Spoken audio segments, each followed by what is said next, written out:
তোমাকে আমি ভালোবেসেছিলাম, তুমিও হয়তো আমাকে ভালোবেসেছিলে, কিন্তু দেখো তুমি আমাকে ছাড়া পৃথিবীর সকল নারীকে মূল্যায়ন দিয়েছ, মর্যাদা দিয়েছ, তাদের নিজ স্থানে রেখেছ, কেবলমাত্র আমি ছাড়া। এটাকে আমি আফসোস বা দুঃখ এভাবে নিচ্ছি না, আমি নিজের ব্যর্থতা সহিত নিচ্ছি, কারণ এটা তো আল্লাহ প্রদত্ত, তাই না? আমার সাথে তো তোমার আর রক্তের সম্পর্ক নাই, যা আছে সেটা আত্মার সম্পর্ক। এই যে তোমার আমার বিচ্ছেদ হয়ে গেলে বা আমি মারা গেলে এই আত্মার সম্পর্কটাও থাকবে না, কিন্তু যাদের সাথে তোমার রক্তের সম্পর্ক তাদের সাথে কখনো তোমার বিচ্ছেদ হবে না, তারা তোমাকে কখনো ছেড়ে যাবে না, তুমি সেটা খুব ভালো করেই জানো। তাই হয়তো আমার থেকে মূল্যায়নটা তাদেরকেই করো, তাদের জায়গাতে তাদেরকে রাখো, আমার জায়গাতে আমাকে রাখো। এই যেমন পর আসলেই তো আমি পরই, তাই না? কারণ আমাদের রক্তের সম্পর্ক কোনো নাই, আমরা ছোটবেলা থেকে একসাথে বড় হইনি, আমাদের কোনো স্মৃতি নাই। যেটা হয়েছিল সেটা আসলে ওই আবেগে বশীভূত হয়ে তুমি আমার প্রেমে পড়েছিলে, আর তোমাকে প্রত্যাখ্যান করতে পারিনি, তাই হয়তো বা বিয়ের সম্পর্কতে গড়াইছে। কিন্তু এর মানে তো এই না, তাই না, যে ভালোবাসা ছিল বলেই আমাকে নিয়েই আমাকেই মূল্য দিতে হবে, তা তো না। তাই আমি বোকার মতন এসব মানে এক্সপেক্ট রেখে আজ মানসিক রোগী, সাইকোলজিক্যাল রোগী, যার ওষুধ ছাড়া এক ধাপও চলে না।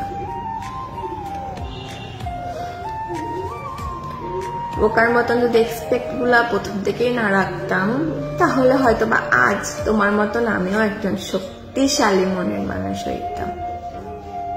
কেন জানি পারিনি, অযথা অনেক এক্সপেক্ট রাখছি, অনেক আশা রাখছি, যেটা যোগ্যতা আসলে আমার তো নাই, ঠিক না বলো?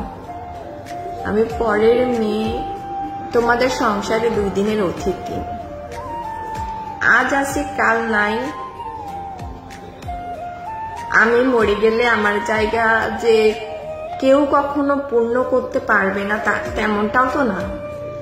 আজ আমার কিছু হলো, কালকেই আমার জায়গায় এসে একজন পূর্ণ করে নেবে, কিন্তু যাদের সাথে তোমার রক্তের সম্পর্ক তাদের জায়গা তো আর কেউ কখনো এসে পূর্ণ করতে পারবে না, তাই না? তাই হয়তো আমি তোমার কখনো আপন হইতে পারিনি, তোমার উপর কোনো অধিকার খাটাইতে পারিনি। আর এই সমাজটাই তো এমন যে বিয়ে করে আনছি, সে আমার খাচ্ছে, আমার পড়ছে, তার মানে আমার মতনই চলতে হবে, আমি যেভাবে চালাবো সেভাবেই চলতে হবে। তুমি তো আর সমাজের ব্যতিক্রম কিছু না, তাই তুমিও আমার সাথে তেমনটাই প্রতিফলন করার চেষ্টা করছো। কিন্তু জানো, এখানে তো আমার কোনো দোষ ছিল না, তুমি চাইলেই আমাকে তোমার জীবন থেকে সরাই দিতে পারতে, তাহলে হয়তো বা আমিও একটা সুস্থ জীবন পাইতাম, তুমিও একটা সুস্থ জীবন পাইতা। একসাথে থাকার পর কেউই তো ভালো নাই, কেউ কোনো দিক দিয়েই ভালো নাই, না আমি আছি না তুমি আছো।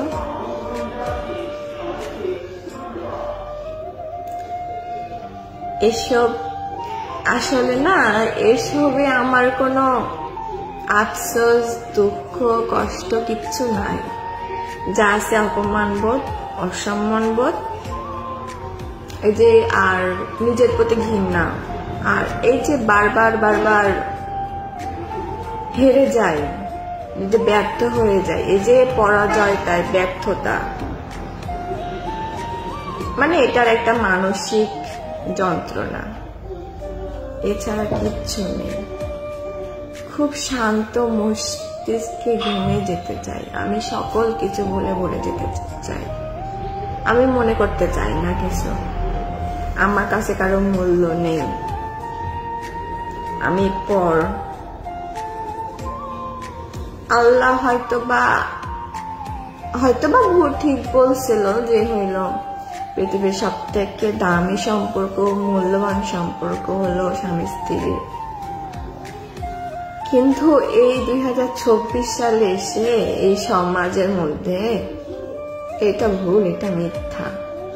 স্বামী স্ত্রীর সম্পর্ক ছাড়া সব সম্পর্কের অনেক মর্যাদা, অনেক মূল্য রয়েছে। শুধু স্বামী স্ত্রীর সম্পর্ক বলতে না কোনো মূল্য নেই। মেনে নিয়েছি, মানতে শিখে গেছি, ভালো আছে। শুধু আমার কষ্টটা আমি নিজেকে সামলাইতে চাই। তোমাদের কথাগুলোতে যখন আমার কান্নাটা গলাতে বসে যায়, চেপে যায়, যখন আমি কান্নাটা চোখ দিয়ে বের হতে পারে না, গলাতে আটকে যায়, সে কাটাটা না বুক এবং গলাতে দুইটাতেই অনেক খোঁচা মারে। মনে হয় চোখ দিয়ে যদি অঝরে পানি পড়তো তাহলে হয়তো বা গলার আটকে যাওয়া কান্নাটা, কষ্টটা কমে যাইত। ভালো আছে, অনেক ভালো আছে। তোমার সাথে দেখা না হইলে আমি হয়তোবা পৃথিবী সম্পর্কে, রক্ত সম্পর্কে এত কিছু জানতামই না। যদি জানতাম তাহলে হয়তোবা নিজের মা বাবাকে ফেলে, নিজের রক্তের সবাইকে ফেলে তোমার হাত ধরতাম না, সত্যিই ধরতাম না। তুমি যেমন তোমার রক্তের সম্পর্কের হাতটা ধরে তুমি আমাকে ছেড়ে দিবে যে কোনো সময়ে, যে মানে কোনো কারণ ছাড়াই। আমি তো পারি নাই। আমি যখন আমার রক্তের সম্পর্কের মূল্য দিতে পারিনি, তুমি কেন আমার মূল্য দিবে, তাই না? যা হচ্ছে আমার সাথে বেশ হচ্ছে, প্রাপ্য আমি এটার আমি প্রাপ্য। হাই, আমি রেমি। বিয়ের মধ্যে তো বউ সাজা হয়নি, তাই ভাবলাম যখন চলেই যাচ্ছি একটু সাজুগুজু করে নি। একটু সাজুগুজু না করলে কি মানায়? শেষ বিদায় বলে কথা।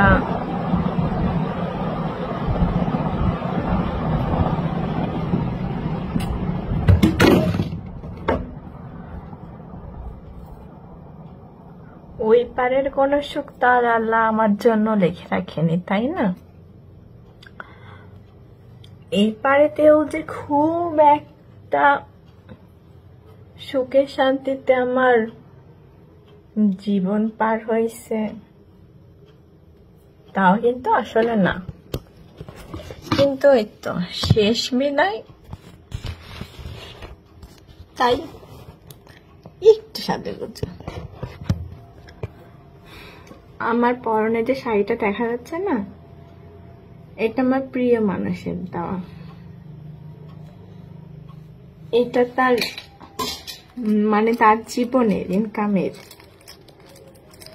টাকার অনেক দামি। তো ভাবলাম যাকে ছেড়ে চলে যাচ্ছে তার জিনিসটা অন্তত সাথে নিয়ে যাই, অন্তত কিছুক্ষণ আমার সাথে থাকুক, তাই না?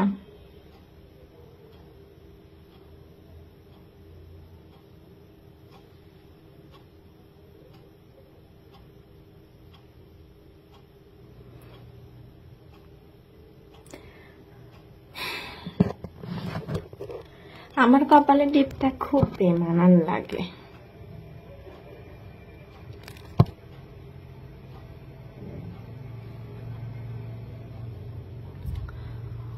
আজ পাথর হয়ে গেছি। এই যে দেখতে পাচ্ছেন, এই যে এটা বইটা উল্টা ভাবে দেখাচ্ছে। এই ডাক্তারের কাছে আমার ট্রিটমেন্ট চলে। তার নির্দেশনা, তার প্রেসক্রিপশন, এটা আমার থেরাপি ছিল। এটাও থেরাপির একটা অংশ। এই যে ওষুধ, এই যে যাবতীয় ওষুধ চলছে। এক বছরের বেশি হবে তার থেকে আমি থেরাপি নিচ্ছি। নিয়ে না তেমন একটা কাজ হয়নি আসলে। তার কাছ থেকে থেরাপি নেওয়ার পর বুঝতে পারছি যে মানুষের ব্যবহারটাই না সব থেকে বড় থেরাপি। যেমন এই যে প্যানিক অ্যাটাকের জন্য এটা, তারপরে আরো আছে এটা প্যানিক অ্যাটাক, টেনশন ফ্রি, এটা সকালে খাইতে হয়, আর এটা রাতের ডোজ।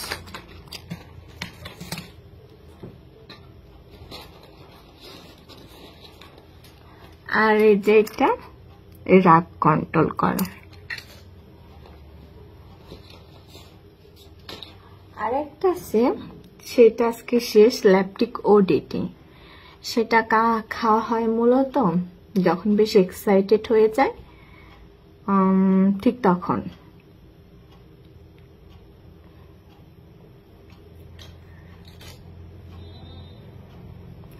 আজকে আপনাদের ছোট্ট একটা গল্প শোনাই। হ্যাঁ জানি ভিডিওটা অনেক বড় হবে, কিন্তু ভিডিওটা আপনারা যখন দেখবেন তখন আমি আর থাকবো না।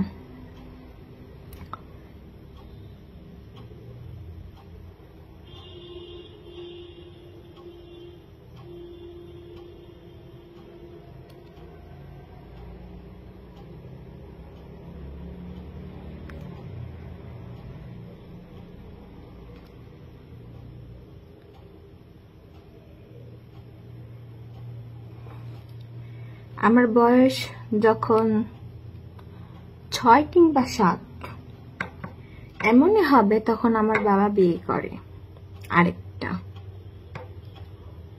তো যে রাত যখন বিয়ে করে, বাবা বলেছিল যে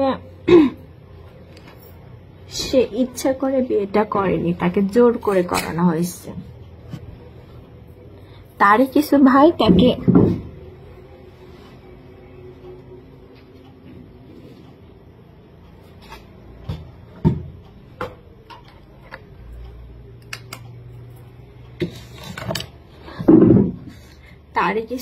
তাকে জোর করে বিয়ে দেওয়া হয়েছে। তো যে রাতে আমার বাবাকে বিয়েটা দেওয়া হয়, সচরাচর আমার বাবা বেশি রাত করতো না, তাড়াতাড়ি চলে আসতো। তো সেই রাতে না দেরি করে আসে। তো আমার মা অনেক চিন্তা করে যে কেন আসছে না। মায়ের সাথে আমিও জানাচ্ছিলাম।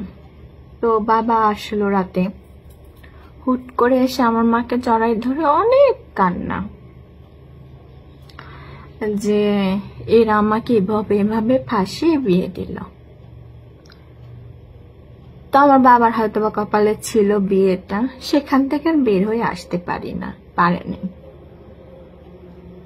তো 6 বছর বয়স থেকে শুরু হলো আমার ডিপ্রেশন, মানসিক একটা পেশার যাকে বলা যায়।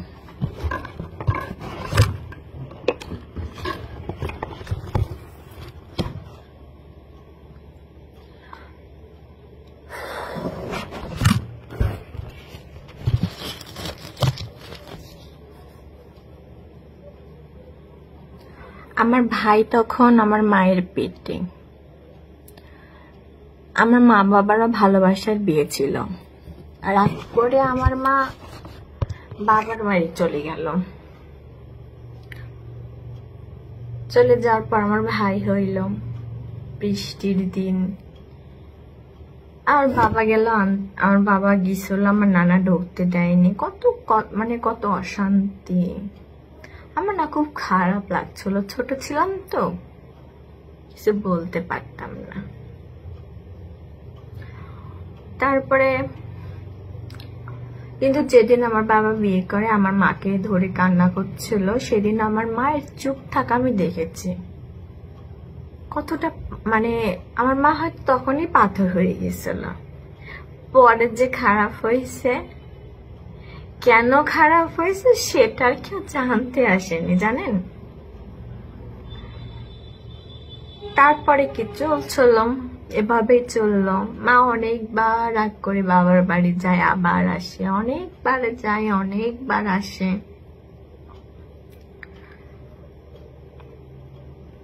দিয়ে এভাবেই চলছিল বেশ।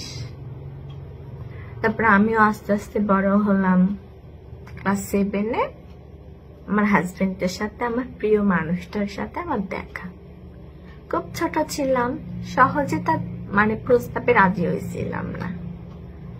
সে অনেক ঘোরায় পিছায়, প্রায় 6 মাস ঘুরে মনে হলো যে কথা বলি, ফোনে কথা বলে তো প্রেম হয়ে যাচ্ছে না, অন্তত সেই ছেলেটার তো আমাকে রাস্তাঘাটে চালাবে না, তাই না। আর এদিকে বাবা মাও নাই আমার, সেপারেশনে তারা, মানে বাবার একটা বিয়ে করছে, সেজন্য বারবার চলে যাইতে আসছে, চলে আসতে। তো সেবার মা একবারে চলে গেছিল, কিন্তু ডিভোর্সটা আসলে তাদের হয়নি। তো ছেলেটার একটা কথা প্রেমে পড়েছিলাম যে আমি তোমাকে ভালোবাসবো, কিন্তু সবার আগে ভালোবাসবো আমার মাকে, তারপর তোমাকে। শুধু এই একটা কথার মানে এই একটা কথার প্রেক্ষিতে না আমি ভালোবেসে ফেলি তাকে। মনে করি যে তার মাকে এতটা সম্মান দেয়, সে তার বউকেও অনেক সম্মান দিবে। তারপরে চলে ভাব ক্লাস 8-এ উঠি, আমার বাড়িতে জানাজানি হয়, বাবা প্রচুর মার, মা প্রচুর মার। এদের মারের রাগে এক সময় যে পালিয়ে বিয়ে করে যে যার বাড়িতে, মানে এটা কোর্ট ম্যারেজ করছিলাম, কেউ জানতো না, যে যার বাড়িতেই ছিলাম। তারপরে কোনো একভাবে আমাদের রেজিস্ট্রির কাগজটা আমার শাশুড়ির হাতে পড়েছে। তা আমার শাশুড়ির কথা, এই মেয়েটাকে আমি দেখবো। প্রথম দেখাতেই আমাকে পছন্দ করে আর বলে আমার এই মেয়েকে লাগবে, এমন আমার বাড়িতে বিয়ের প্রস্তাব দেয়। কিন্তু তারা না আসলে রাজি হয় না। বাধ্য হয়ে ক্লাস 9-এ যখন ওরা আমাকে ডাকে, এবং তাদের যৌথ ফ্যামিলি ছিল, 2টা বোন ছিল, মা ছিল, বাবা ছিল। তো আমার মা বাবার তো অভাব অনেক ছিল জীবনে। আমি ভাবছিলাম তাদের সংসারে গেলে আমার এই অভাবটা পূর্ণ হয়ে যাবে। আমি না এটা কখনো বুঝতেই পারিনি যে পরের মা বাবা কখনো নিজের হয়ই না।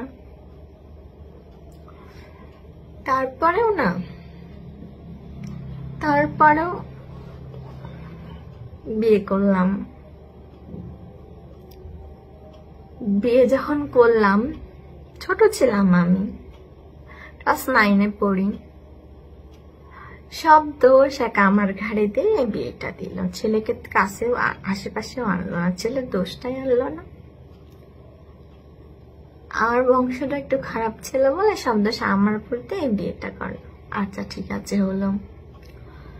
বিয়ের পরের দিন সকালে বুঝতে পারলাম যে কি করলাম আমি, এটা আমি যেটা করছি মোটেও ঠিক করি নাই।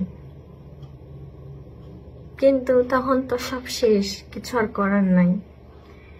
এই সমাজে ডিভোর্সি মেয়ের জায়গাটা যে আসলে কোথায় সেটা তো আপনারা ভালো করেই জানেন।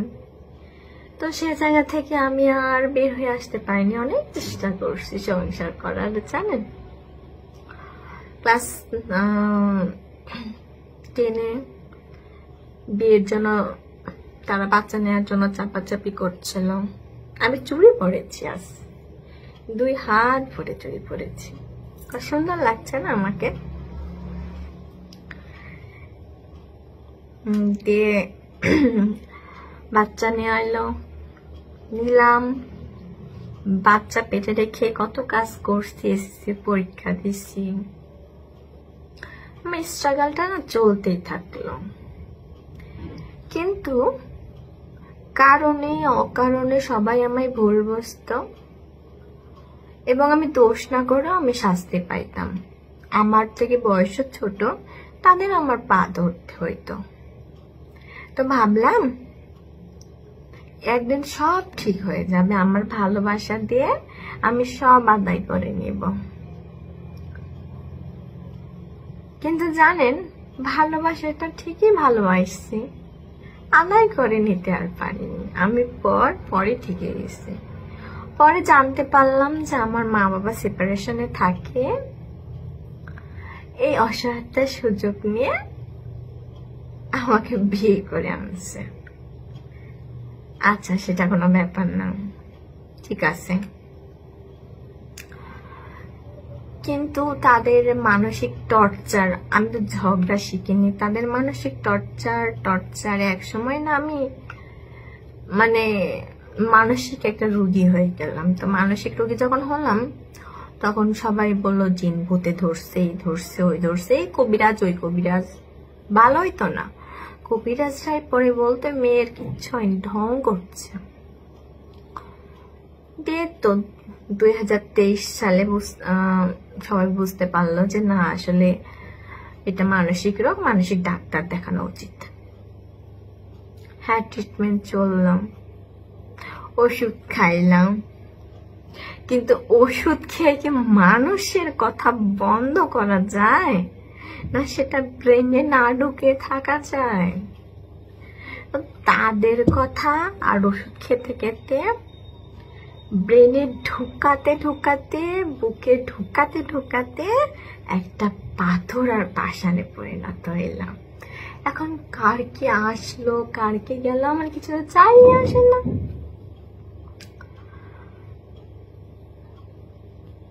আজকে ঈদের দিন, ঈদুল আজহা, আজকে কুরবানির দিন। কত তারিখ ঠিক মনে নাই আমার, জুন মাসের 1 তারিখে আমার জন্ম। তো 3 দিন থেকে অনেক মানসিক টর্চারে ভুগছিলাম। হ্যাঁ, দিয়ে ভাবলাম নিজের বাড়িতে যাই, তারা আমাকে বুঝবে। এই মানুষ যতই যাই বলুক না কেন, মায়ের মতন হয়েছে, বাবার মতন হয়েছে, সংসার করার কি বুঝে না, মেয়ের মুখের দিকে তাকাই না। এটা মানুষ বলতো না, তখন সহ্য হয়ে যেত। আর যখন নিজের মানুষগুলাই ঠিক একই কথা বললো, বিশ্বাস করেন, একটা দীর্ঘশ্বাস, একটা খুশি, একটা আনন্দ। আমার ভিতরের ক্ষতটা না আমি কাউকে দেখাইতে পারিনি। বাইরে এই যে হাত কাটছি, এই যেখানে হাত কাটা, তারপর এইসবই হাত কাটা, এইসবে ইঞ্জেকশন দেওয়া, এগুলো তো মানুষকে দেখানো যায়, কিন্তু ভিতরের ক্ষতটা আমি কিভাবে দেখাবো কাউকে? এটা তো সম্ভব না চাইলেও। তাই আজকে আমি বেয়াদব, অসভ্য, কত কি। সবার না তাদের মনের কথা, কষ্টগুলো বলার কেউ আছে, যাদের কাছে বললে তারা শান্তি পায়। আমার না কেউ নাই। কারণ কি জানেন, আমার মা বাবা খারাপ। এই আমার মা বাবা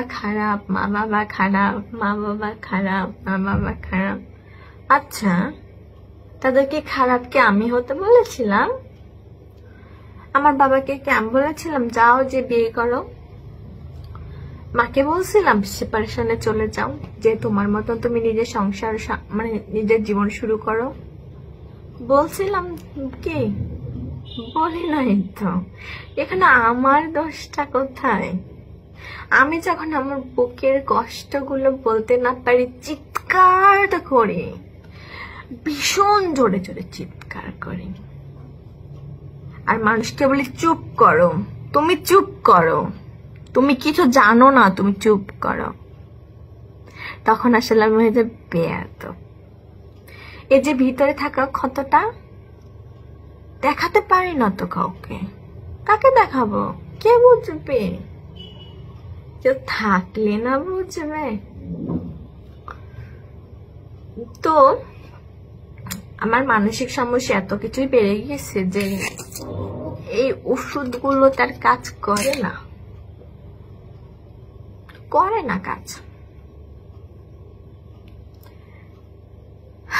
আমার মেয়ে ছোট এখন, তো তার মা যদি এখন মারা যায় সে একভাবে বড় হয়ে যাবে। আমার মেয়েকে অত তো শুনতে হবে না যে তুই তোর মায়ের মতন ছিলি, এটা শুনতে হবে না। কিন্তু যদি একটু বড় হয় তখন যদি তার বাবার সাথে আমার সেপারেশনে চলে যাইতে হয়, তখন কিন্তু তাকে শুনতে হবে এই যে মায়ের মতন হয়েছে, এই যে বাবার মতন হয়েছে। খারাপ একটা মেয়ে, বেয়াদব একটা মেয়ে, অসভ্য একটা মেয়ে। এই কথাটাই যেন আমার মেয়েকে না শুনতে হয়, তার জন্যই আমার এত ব্যবস্থা। আমি জানি আমি যদি আজকে মারা যাই তাহলে না আমি ইহকাল পাবো না পরকাল পাবো, সারা জীবন না তো জাহান্নামেই ভুগবো, তাই না? আমি তো এটা জানি। কিন্তু কথা এটা না আমি কোথায় গেলাম সেটা কথা না, আমি যে বেঁচে থেকে এতগুলা মানুষের জীবনে অশান্তি করছি, আমি যদি না থাকি তাহলে তো অশান্তি গুলাই হবে না। তারা অন্তত ভালো থাকবে তো, তারা সুখে থাকবে তো, শান্তিতে থাকবে না, শান্তিতে থাকবে।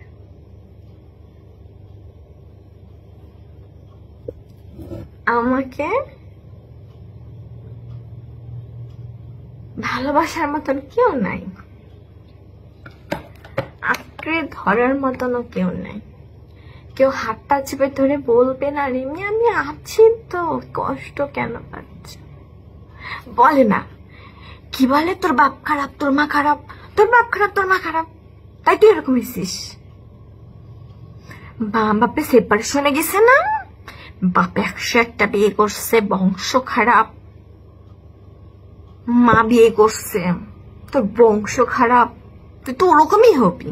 তুই কি সংসার করার মেয়ে নাকি?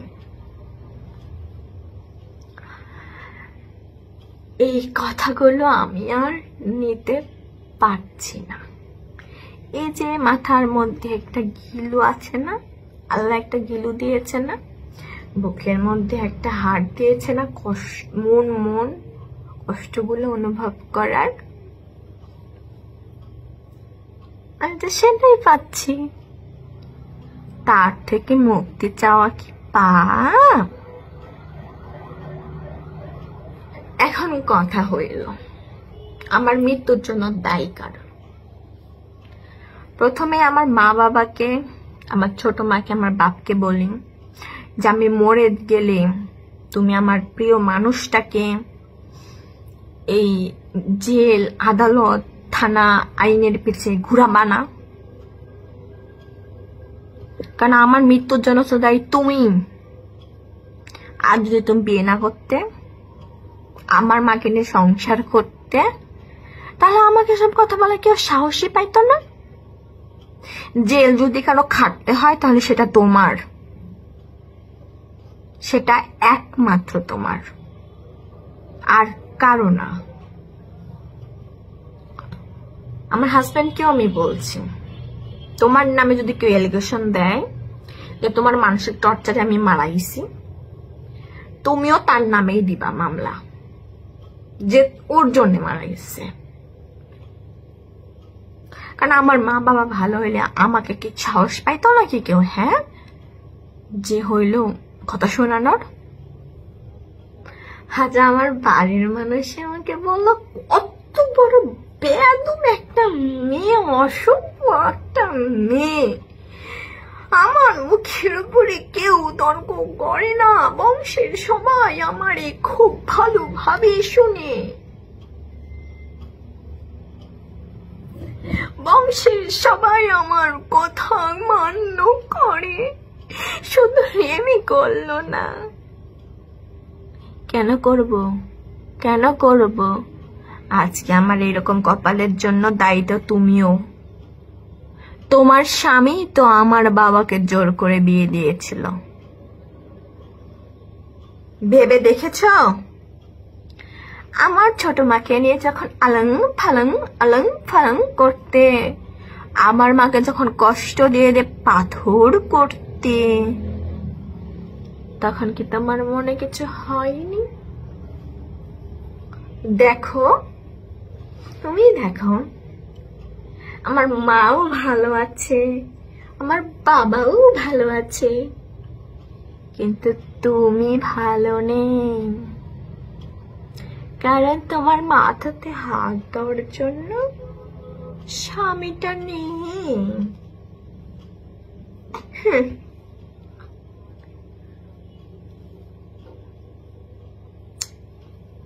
আর এই যে আমার হাজবেন্ডকে বিয়ে দিতে চাও, আমার হাজবেন্ড বিয়ে করতে চাই, তোমাদের বলছি সুন্দরী মেয়ে দেখে বিয়ে কইরো। না, সুন্দরী না, বাপের মেলা টাকা পয়সা আছে, টাকা পয়সা এমন দেখা কইরো। আর অবশ্যই মেয়ের মুখটা যেন বোবা হয়, কথা বলতে না পারে, এমন দেখা। তোমরা সুন্দরী মেয়ে, একটা অসহায় মেয়ে দেখে বিয়ে করবা, আবার কথাও শোনাবা, তা কি হয়?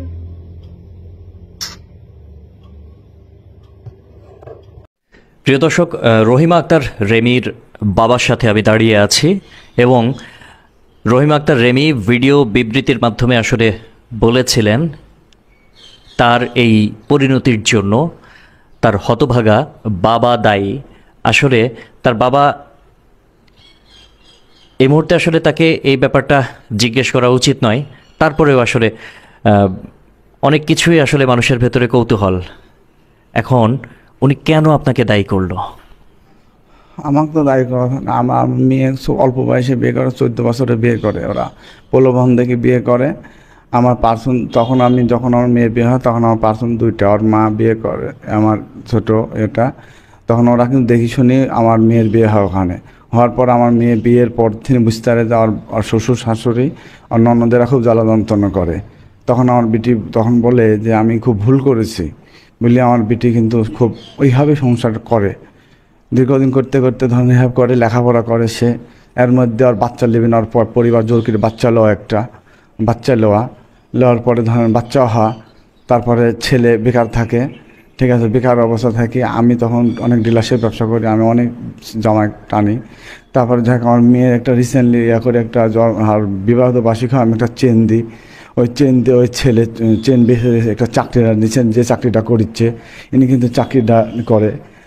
এই চাকরিটা কিন্তু আমার ওই সোনার চেন আমার বিটির জন্মদিনে বিবাহ বার্ষিকীর দিন ওই চেনটা আমি দিই, কিন্তু তারপরে ওই চেন বেশি কিন্তু ছেলে করে। তাহলে আমার বিটি লেখাপড়া করে করতে করতে ধরেন আপনার এখন অনার্সে সে পড়ছে, ঠিক আছে। দুঃখের কথা আমার হ্যাঁ আমার বিটি তারপরে রাজশাহী কলেজে অনার্সে পড়ে। এখানে লেখাপড়ার মধ্যে লেখাপড়া করো, মানুষ হও, একদিন তোমার দুঃখ কষ্ট হবে। এর মধ্যে তোমার মেয়ের বাচ্চা হয়ে যায়, বাচ্চাটা মনে হয় 7 বছর বয়স। বাচ্চার বড় হওয়ার মধ্যে বাচ্চা বিয়ে করে তুমি হলো, বাচ্চাটা বড় হলে তুমি হবে, তুমি লেখাপড়া করে তুমি মানুষ হলে তোমার সবে দুঃখ কষ্ট যাবে। এইভাবে আমার বিটি বোঝাই। তারা অনেক গন্ডগোল করে, ওদের বাড়ির পরিবার ও খুব অত্যাচার করে, অন্য নজরি। তারপরে আমার বিটি কত বাইরে গেলে করলে লেখাপড়া করতে দেবে না, এই করতে দেবে না, সে করতে দেবে না। ওর একটা মেয়ে ছোট, আমার মেয়ের ছোট ননদ, তার বাড়ি ঢুকালে পাও ধরায়। আমার বিটি কিন্তু পাও ধরাও বাড়ি ঢুকে দেয় না বিটি সংসার করার জন্যে। আমার শাশুড়ি অন্যদের সব অত্যাচার করে। আমার রিসেন্টলি আমার বিটি যে এইভাবে ঘটনাটা ঘটেছে, রিসেন্টলি যে ইটালি আমার বিটির এই যে ঈদের ইয়ার আগে কিস্তি তুলি 4 লাখ টাকা লোন তোলে। আমার বিটি তুলের পর ওই সমিতি আলারা বলে যে না, লোন তুলে দেবেন না, কিস্তি ঠিক মতো দেয়নি। ওর নামে হলো আপনার কোর্টের থেকে একটা উকিল নোটিশও আসে। আমার বিটি পাওয়ার পরে কিন্তু ওই উকিল নোটিশটা অনুযায়ী আমার বিটার লেখাপড়া করছে, সে উকিল নোটিশ পাওয়ার পর চাকরি টাকরি হবে না, আর বিটিতে চায়। আমার জামাই এবং ওর পরিবার খুব চাপধার করে এবং মারধারও করে। এবং এখানে এখানে এখানে এখানে তিনটা জায়গা তার জখমও আছে, ঠিক আছে, 3টা জায়গা জখম আছে। তারপরে ওর হলো 1 লাখ টাকা মানে ওই কুরবানি দিবি, ওর পরিবারে কুরবানি দিবি, এই টাকা তুলে আরও রিসেন্টলি 1 লাখ টাকা তুলতে চায়। আমার বিটি এটি না দেওয়ার জন্য তার অনেক জ্বালা যন্ত্রণা করে এবং ওর পরিবার, ওর বাপ খারাপ, ওর মা খারাপ, ওর বাপ খারাপ, ওর মা খারাপ সবসময় করে। ওর বাপ বিয়ে করছে, তুই বিয়ে লেগে ওর বাপের পার্সন 2টা, কিন্তু আমি তো বিয়ে করছি 20 বছর আগে, ওর মাইক 20 বছর আগে বিয়ে করছে, আমার তো বউ 20 বছর হচ্ছে বিয়ে করা। তাহলে ভাই দেখি শুনি বিয়ে করার পরে শিখে যেন আমার বেটিকে তো মানুষ জান তোর বাপ খারাপ, তোর মা খারাপ, বাপ খারাপ, তোর মা খারাপ, তোর বাপ খারাপ, পরিবার তোর খারাপ, এইভাবে আমার বেটিকে এইসবভাবে মানসিক টর্চার করছে, তার ব্রেন হিয়ারিং করছে।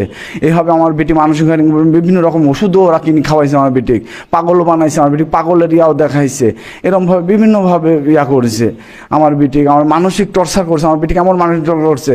তারপরে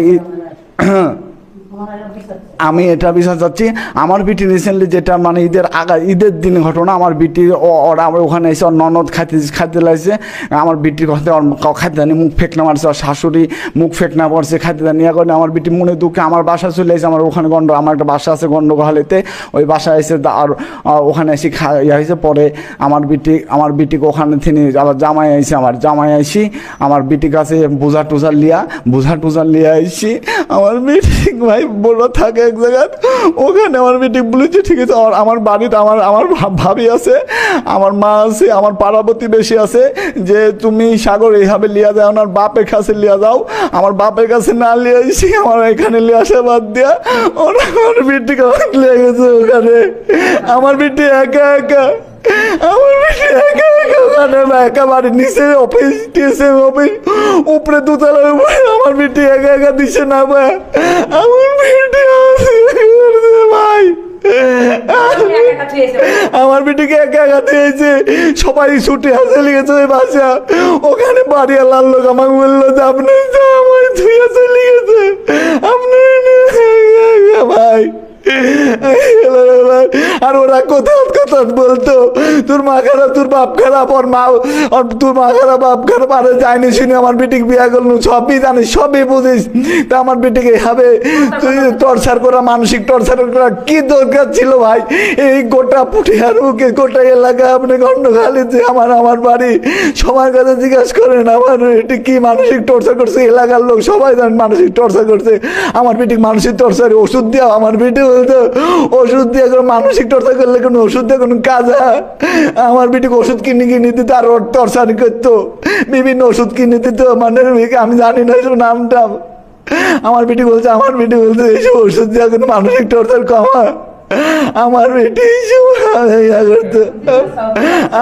আমার বিচার চাই, আমার বেটি লোন তুলে দেয়নি, আমার বেটি আঘাত করছে, ওরা কুরবানি এই করেছে এই করবি, ওর বাপের ঋণ খেলাপি মেলা কিস্তি তুলেছে, আমার বেটির নামে উকিল নোটিশ হয়েছে স্যার, এইসব কারণে আমার বেটির দ্বিতীয় ঋণে আবার করে দিবি না স্যার, এই জন্য মানসিক টর্চার করছে স্যার। আমি আমার বাপ খারাপ মা খারাপ জানি শুনি, তাহলে আমার বাপ খারাপ মা খারাপ, আমার তোর বাপ খারাপ মা খারাপ, আমার বেটাকে বিয়া দেবো, এই করবো সেই করবো, এরকম ভাবে আমার বেটিকে মানসিক করছে।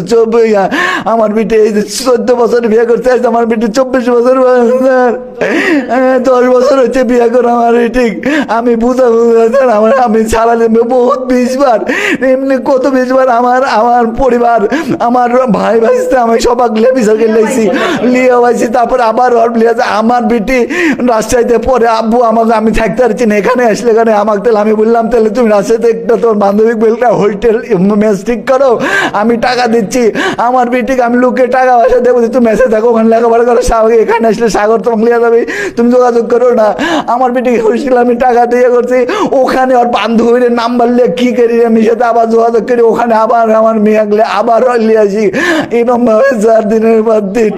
আর আমি তো স্যার অসুস্থ মানুষ, আমি ছোটখাটো ব্যবসা করি, আমি তো আমার সব কথা না, আমার বেটার সাথে শেয়ার করতে অনেক কথা, আমার কাছে হয়তো সব কথা শেয়ার করতো না, আমার পরিবারের কাছে তুমি আমাকে বলতো, আর আমার বেটিকে তো আমি বিয়া দিইনি, আমার বিটিক দাম বিয়ে না, আমার বিটিক তো ধরেন ওরা ধরেন এই কোর্ট রেজিস্ট্রি করছে, আমার তখন অপোজ বিটি তখন বলে কোর্ট ইয়াই ভিডিট করে বিয়ে করছে, পরে আবার ওরাই নাকি বিয়ে করছে, তো এই করলু তোরা এই করে বিয়ে করলু, এই করে ইয়া করলু, তো আমার বিটি আবার তোর বাপ খারাপ, তোর মা খারাপ, তোর বাপ খারাপ, তোর মা খারাপ, তোর বাপ খারাপ, বাপ খারাপ, তোর মা বিয়ে করছে, মানে ওর মা প্রথম পক্ষের মা বিয়ে করছে, করছে তোর মা বিয়ে করছে, তুই বিয়ে করলে কি হবে, তোর শাশুড়ি খারাপ, এন খারাপ, এই মানসিক টর্চারে আমার বিটিকে একবারে পুরা মানসিক মান সম্মান একবারে নষ্ট করে দিয়ে, আমার বেটি অল্প বয়স, এই মানুষ তো বড় মানুষও বয়স্ক মানুষও ভুল করে, আমার বেটি বুঝতে পারেনি।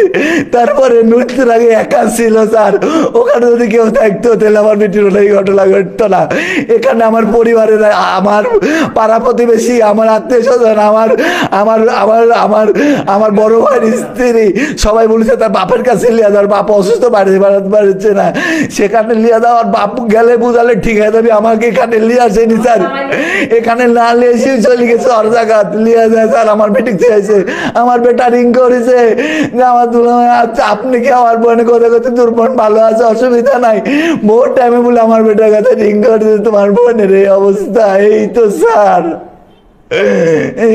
স্যার আমি বিচার যাচ্ছি স্যার, আমার বাচ্চা একাই, আমার ছোট ছেলে একা চলে গেছে স্যার, ওখানে বিভিন্ন দৃশ্য দেখি বড় আমার কাছে রিং স্যার, আর ছোট মায়ের কাছে রিং করেছে, আমার বোন আর পাইছি না, আর পাইছি না, এই বন্ধ স্যার, এই বন্ধ স্যার, এই বন্ধ স্যার, মাফ করো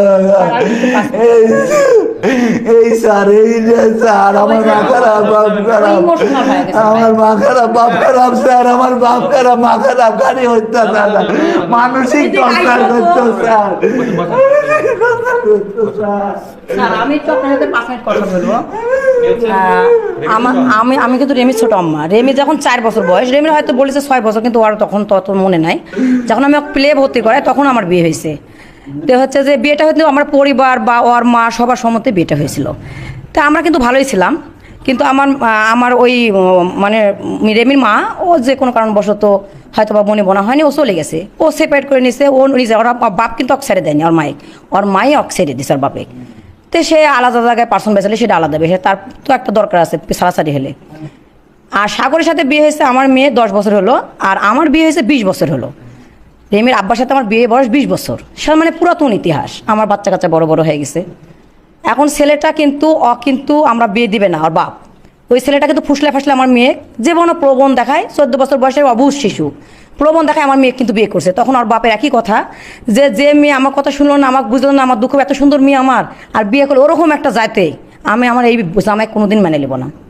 আমার মেয়েও কখনো কোনোদিন বাপের কাছে এসে পুরো দমে দাবি করতে পারতো না, কারণ সে তো পছন্দ করে বিয়ে করে, ভাই এটা সবাই বুঝেন।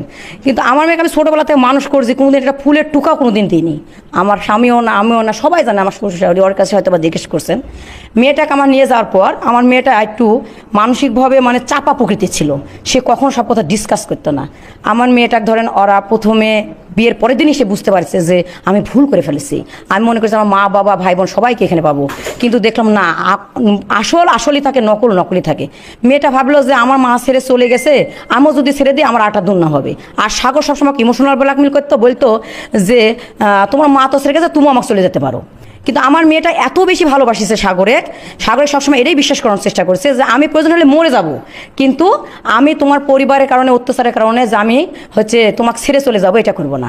আর সাগর আমার বাড়ি যদি রাগারাগি করে, মানে 20 বার আমরা ওখান থেকে আমার মেয়েকে নিয়ে এসেছি বিশেষ করে, নিয়ে আসার পর সাগর একটা সেকেন্ডের জন্য আমার মেয়েকে স্থির থাকতে দেয়নি, খালি ফোনে ফোন আর বলতো তো তুই তো মরে গেলে তো 2 লাখ টাকা কাবির নামে, এই লোভে তুই হচ্ছে চলে গেছিস।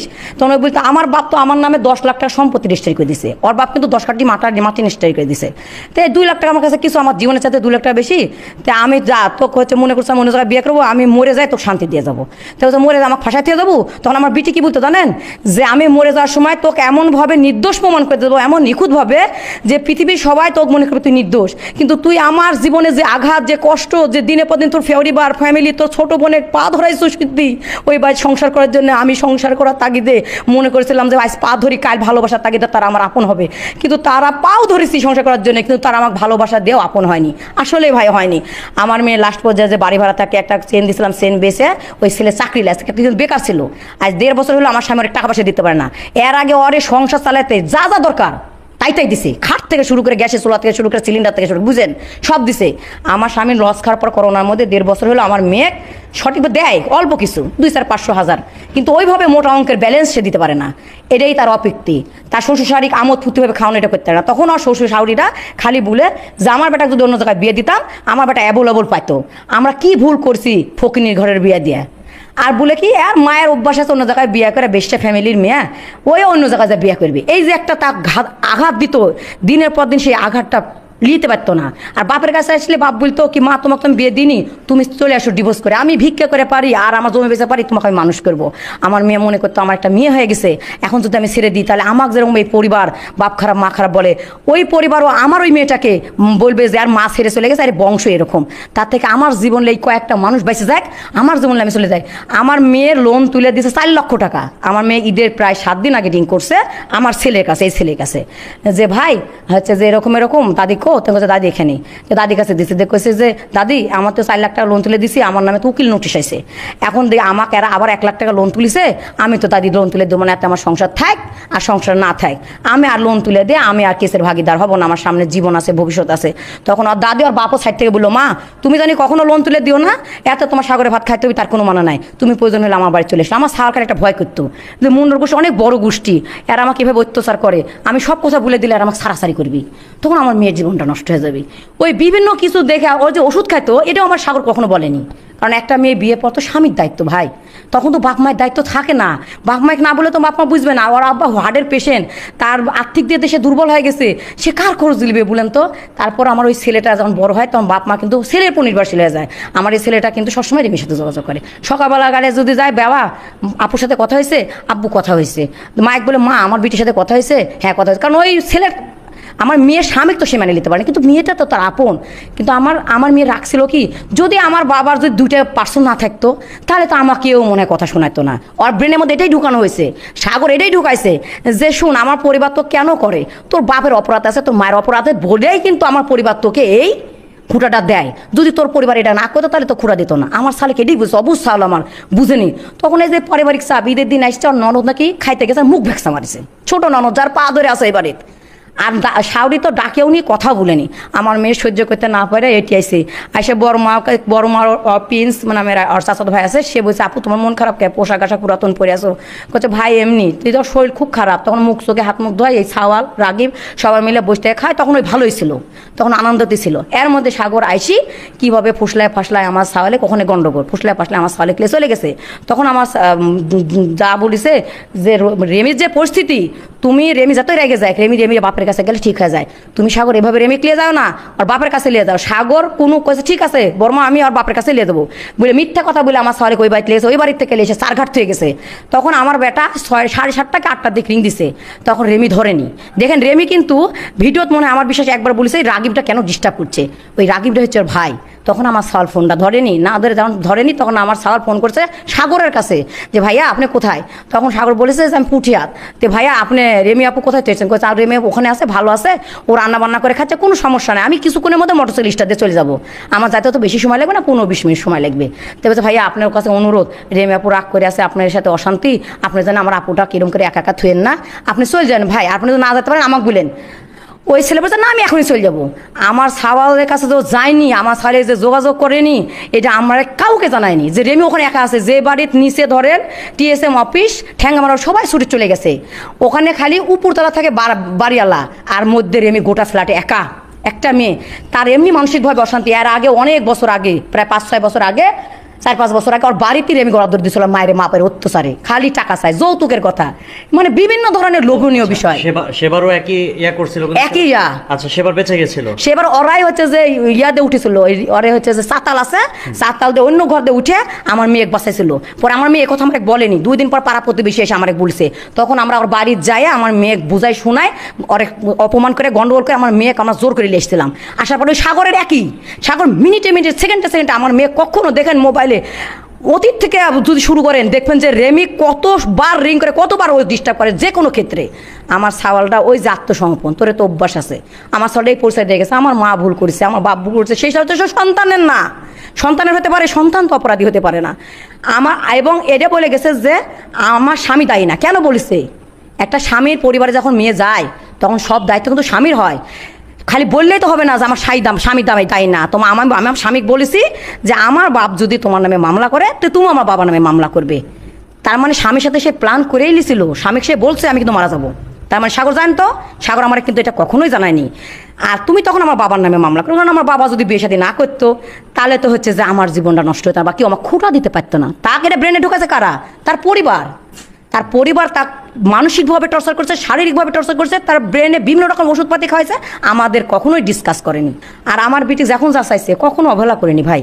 কিন্তু আমার মেয়েটা রাত 3টের সময় নাকি ওর মোবাইলে কী আছে আমি বুঝি না। এত আমি শিক্ষিত হতে পারি, আমি তো অনার্স পাস, কিন্তু ওর মোবাইলে 3টের সময় আমার মেয়ের কিন্তু ফোন থেকে আসছে। তখন কিন্তু ও যখন পেশাব করতে উঠে তখন দেখেছে, তাহলে তখনই আমার মেয়ের ওখানে চলে যায়। আমার মেয়েটা কিন্তু মরেছে ভোরে, 3টার সময় কিন্তু মরেনি। তাহলে ওর চাচাতো ভাই জানা না নিজের ভাই জানা, তাও জানায়নি। 5টার সময় আমার ছেলের কাছে রিং করছে, তুমি তোমার বোনের ভিডিও দেখছো? আমার ছেলে যাতে ওর মায়ের পেটে এক পায়ের পেটে বোন। তখন আমার সাল ভিডিও দিয়ে দেখে যে আমি আর কিছুক্ষণের মধ্যে আপনার মধ্যে আসি, আমি এরপরে আর থাকবো না। তখন আমার সাল পাগলের মতো চলে গেছে, যা দেখে সাগর মোটরসাইকেলে বাড়াচ্ছে। তো ভাই আপনি জাননি, আপনার এত বড় বিশ্বাসঘাতকতা করেছেন। কোচে আমি তো বুঝতে পারিনি এরম হবি, তাই বলে তখন যায় দেখে যে আমার মেয়ে গিরির সাথে লটকায় আছে।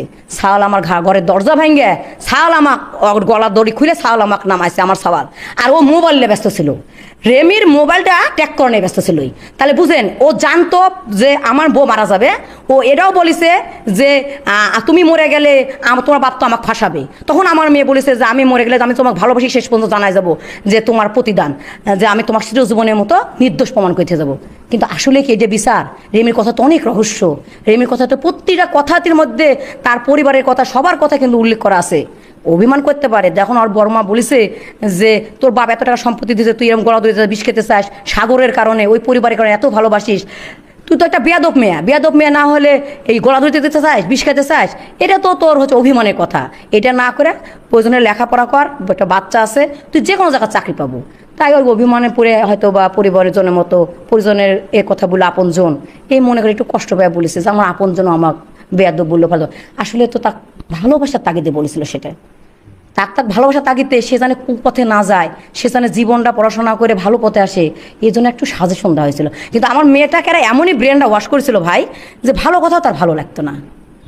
এটাই তো আমি বুঝিচ্ছি এখন যে আমার মেয়েটা তিলে তিলে এইভাবে দিনে পর দিন ধোকা, বুকের ভিতর কষ্ট চাপা রেখে রেখে রেখে সে আপন মায়ের কাছে যাইতে পারেনি। কিন্তু আমি যা সৎ মা হলো, সে কিন্তু আমার কাছে সবসময় চাই, যে কোনো জিনিস হলেও আমার কাছে ফোন করছে।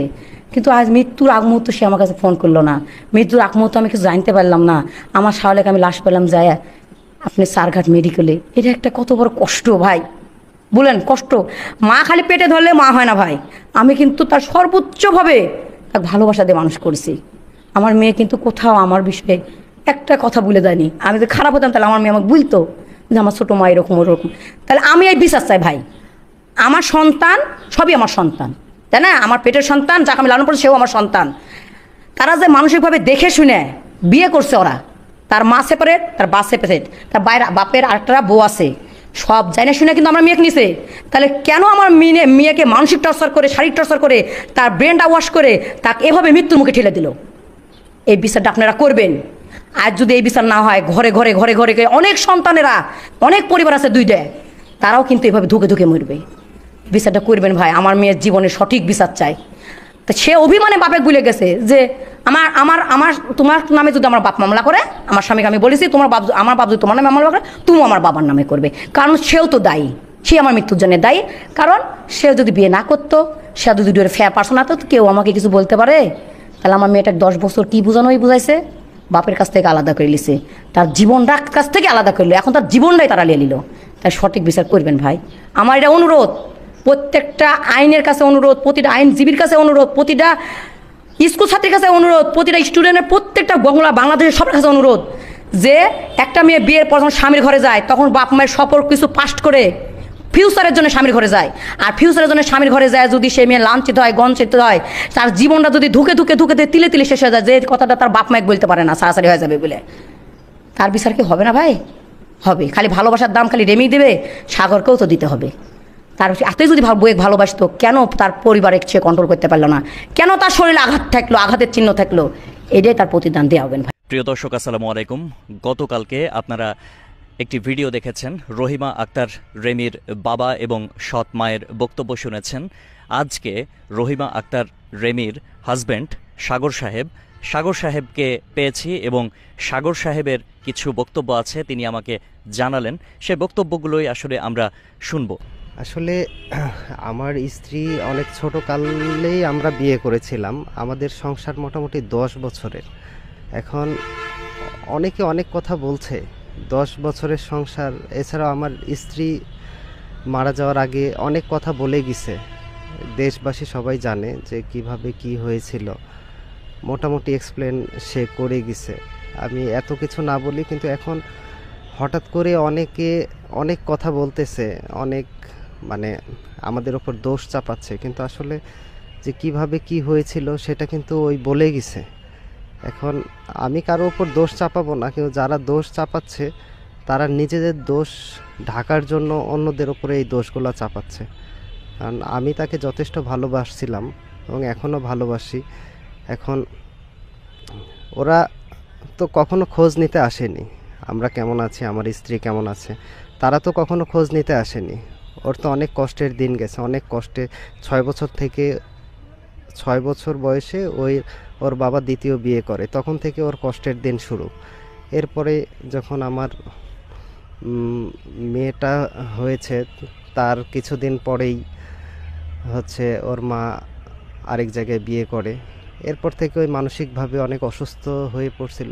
অল্পতেই অনেক চিন্তা ভাবনা করতো, অনেক বেশি চিন্তা ভাবনা করতো। এইসব চিন্তা ভাবনা জন্য আমি ওকে অনেক বলতাম যে এত চিন্তা করছো কেন, আমি আছি তো, আমি তোমার পাশে আছি, আমি থাকলে আর কি লাগবে, বাবা মা কাউকে লাগবে না তো, তুমি এত চিন্তা করো না।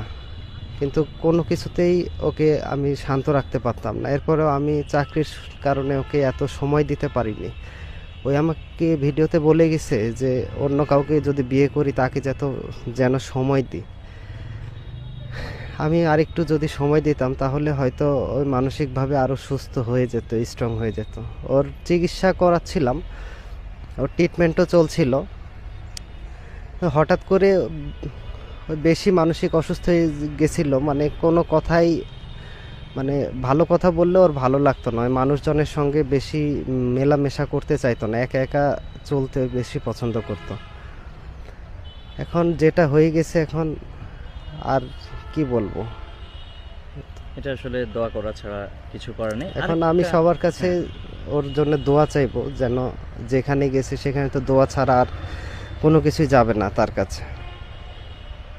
এখন আরেকটা ব্যাপার, এই যে আপনার শ্বশুর যে অভিযোগগুলো আসলে করলো, যেমন হচ্ছে লোন নেয়ার একটা অভিযোগ, তিনি বড় একটা অভিযোগ তুলেছেন এটা, তারপরে হচ্ছে তাকে শারীরিকভাবে নির্যাতন করার একটা অভিযোগ তিনি দিয়েছেন, এই ব্যাপারটা আসলে কতটুকু সত্য? না, এটা সম্পূর্ণ ভিত্তিহীন। কারণ একটা ফ্যামিলিতে চলতে লাগলে নিজের আপন ভাই বোনের সঙ্গেও দুই কথা হয়। সেটা আসলে ঝগড়া না, অত্যাচার না, মানসিক নির্যাতন না। যদি অত্যাচার করতাম, মানসিক নির্যাতন করতাম, তাহলে আমাদের 10 বছরের সংসার থাকতো না। আমার উপর যদি আমি যদি কোনো নির্যাতন, আমার ফ্যামিলি যদি কোনো নির্যাতন করতো তাকে, সেগুলা কিন্তু ওই বলে যেত। ওর আক্ষেপ 1-8 ঘন্টার ভিডিও ওই 4-5টা পার্টে ভিডিও করে গেছে। কোথাও কিন্তু আমি বা আমার ফ্যামিলি কাউকে বলে যায়নি এই কথা।